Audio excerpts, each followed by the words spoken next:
Good morning and happy new moon. This is our last new moon in an earth sign. We are now in Virgo. And every new moon, each month, I hold a honey jar service. Tonight is no different. The link is in my bio. So I just wanted to talk a little bit about what honey jars are for and what they're definitely not for. Most of you lovely, educated, magical people are very familiar with honey jars and that they have been used. There has been evidence found up to between 2,000 and 3,000 years ago of people using honey jars in along with other ingredients in jars that they believed were for occult or magical or folk magic practices. Okay, this dates back to African practices. So, and that's not the only place honey was used in magic. Honey is found in folk magic practices literally all over the world, but that is our earliest that we know of, between 2,000 and 3,000 years ago. So honey jars were used to sweeten a person, a goal, or a situation in your favor. So that would be to like work on a relationship. It could be healing. It could be to draw in a new relationship. It could be to gain momentum in a relationship. It could be to just say you have a vacation coming up or a weekend away coming up and you want to make sure you have a great time. It could be to make sure an interview goes well for a job. It could be to draw in jobs. It could be to get your applications or your online resumes looked at before everyone else's. This is a really key way to use it. If you are applying for something that is competitive, where there are other people applying for the same thing as you, a honey jar works really well to make sure that you gain the favor for your resume or your portfolio or your project to be looked at first. If you're looking for funding, such as a grant, that's a great way to make sure your project gets looked at first so you get that funding. You can use it to sweeten your household in your family. If you have angsty teenagers, you know, and they're hormonal and emotional, and you just sort of want to sweeten the vibe of your home. Or you can do it, and you know I love my proactive spiritual maintenance.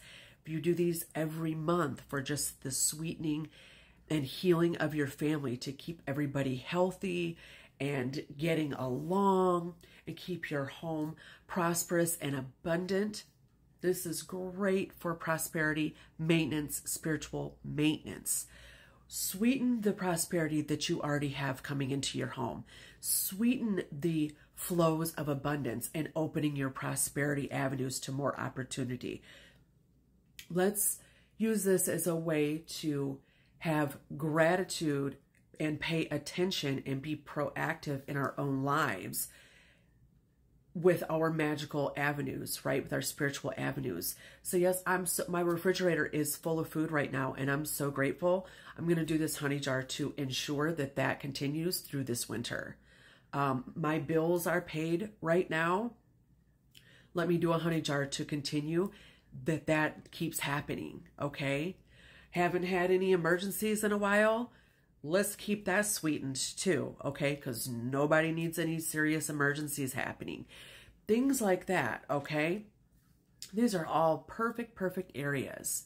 Marriage, friendships, workplaces, work environments. Keep your work environment sweet and flowing and your coworkers getting along and you have favor from your superiors, okay? These are all totally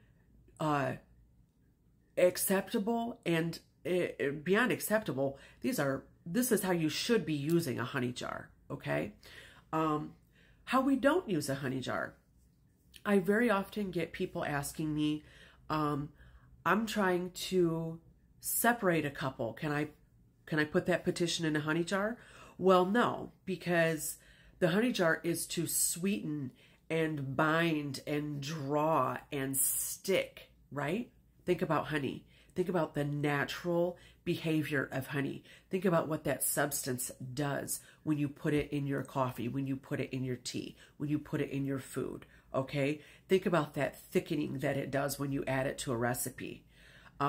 So unless you want to do the opposite and keep those people together, you would not ever put that in a honey jar. So we don't put negative or baneful or hex type work in a honey jar. It simply doesn't make sense from a magical perspective. That is counterintuitive, okay? Now, a lot of people struggle with listening to their intuition for a magical practice. But folk magic makes that very easy for you because the physical ingredients and objects we're working with are intuitively, they physically act and look like the things that they do and represent in magic, okay? So like I was just talking about the honey being a binder, being thick, being sweet, okay? Being, it's, when you pour it over something, it just envelops it and it's hard to get it off, right? So that in your mind will tell you what that applies to magically, okay? It doesn't apply to keeping anybody away or driving anybody apart or souring a situation or removing anything because honey is sticky. It doesn't remove, it sticks, okay? So think about this logically. We can come to magic from a logical standpoint. I know everybody really wants to separate like logic and spirituality, but in folk magic, it really does work together. It really does work together. This is sympathetic magic. This is using an item that has the physical qualities and representation in this realm right here, in this real world that we can feel. And we are using those physical qualities to apply them to an idea and to use that imagery to create the exact reality that we want, okay?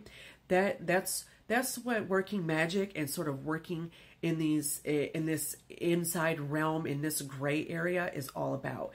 Taking the physical things in this real world and looking at their physical attributes and their capacities, their characteristics, and using them to manipulate and create and guide our energy in our work. And those visualizations of, you know, the honey sort of pouring down and sweetening and smoothing and healing everything, because honey is a healer. It is antibacterial, antifungal, antimicrobial. It does not change over thousands of years. It's a permanence to it, right? And it is a healer and a smoother and a binder, okay? So any situation that you could apply those attributes to, that is what you would use a honey jar service for. So join me tonight on this new moon in Virgo. The link is in my bio to register for your service. You can choose the service only option, or you can choose the service with a free mini honey jar set where I send you a honey jar that we put together for you with all the right ingredients and your own candle so you can do your own little mini honey jar at home. We will ship that out to you, okay? Thanks so much, you guys. Be blessed. I really want to see your petitions tonight. If you have trouble writing petitions, email me, baby, conjuredcardea@gmail.com. Don't forget to stop by the site, shop.conjuredcardea.com, and make sure that you get in on tonight's honey jar and our last earth sign so we can really ground these goals to you. Okay? Be blessed.